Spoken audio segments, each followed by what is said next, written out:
ప్రజల కోసమే పోరాటం. కూర్చోలే కూర్చో. తెలంగాణకు మొదటి నుంచి నేటి వరకు ప్లీజ్ తమ్ముడు ఆగాలి. నో స్లోగన్స్ ప్లీజ్, నినాదాలు బంద్.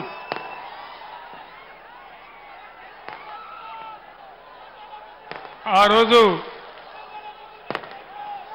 నాగార్జున సాగర్ కెనాల్ కింద మనకు నీళ్ళు ఇవ్వకుండా అన్యాయం చేస్తూ ఉంటే ఈ ప్రాంతం అంతా కూడా బావులు దవ్వే పరిస్థితి వస్తూ ఉంటే బాలాజీనగర్ వగైరా నుంచి వస్తూ నేరేడుచెర్ల మీదుగా నేను ఆనాడు మిర్యాలగూడకు రావడం జరిగింది.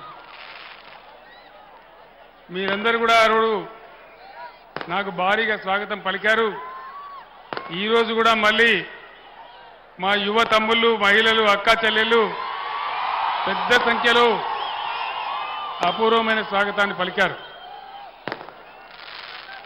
భాస్కరరావు గారు ఆ టపాకాయలు ఆపమని చెప్పండి బాబు. ఆ టపాకాయలు ఆపాలి బాబు. నేను 15 నిమిషాలు మాట్లాడతాను, టపాకాయలు ఆపాలి దయచేసి. వెంటనే ఆపేయాల.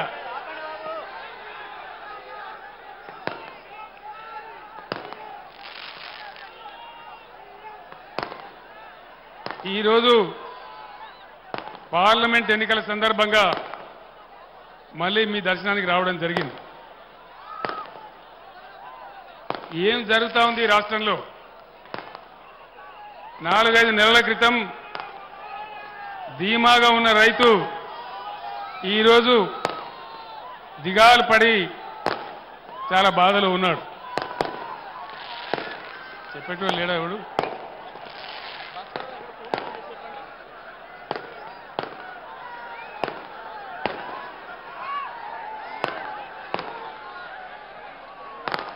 మీ అందరితోని నేను ఒక 4-5 విషయాలు మాత్రం మనవి చేస్తాను.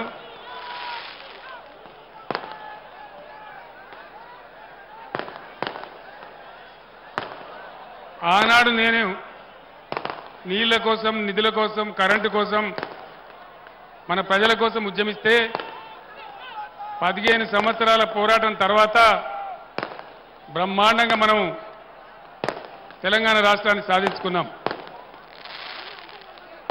ఈ టపాకాయలు కాల్చేటోడు మనోడేనా మంచోడవాడు?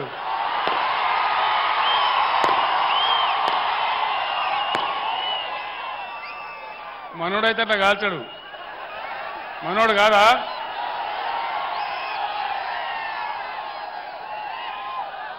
దయచేసి పోలీసు మిత్రులు ఆ టపాకాయలు ఆపేయాల. అది ఎన్నికల నియమావళికి విరుద్ధం, ఆ విధంగా చేయకూడదు. నీళ్లు ఆనాటి నుంచి ఈనాటి వరకు మన పోరాటం నీళ్లు. తెలంగాణ బతుకే నీళ్ల మీద పోరాటం. ఈరోజు ఈ జిల్లాలో మినిస్టర్లు ఉన్నారు. ఇరిగేషన్ శాఖ మంత్రి స్వయంగా ఇక్కడ ఉన్నాడు. వీళ్ళు దద్దమ్మలాగా పోయి నాగార్జున సాగర్ కట్ట మీద కేంద్ర ప్రభుత్వానికి అధికారం ఇచ్చేసినారు, కేఆర్ఎంబీకి అప్పచెప్పినారు. మీరందరూ కూడా చూసినారు ఆ విషయాన్ని కల్లారా. మీ అందరు నేను ఒకటే కోరుతా ఉన్నా, 1956 నుంచి ఈనాటి వరకు మనకు శత్రువే కాంగ్రెస్ పార్టీ.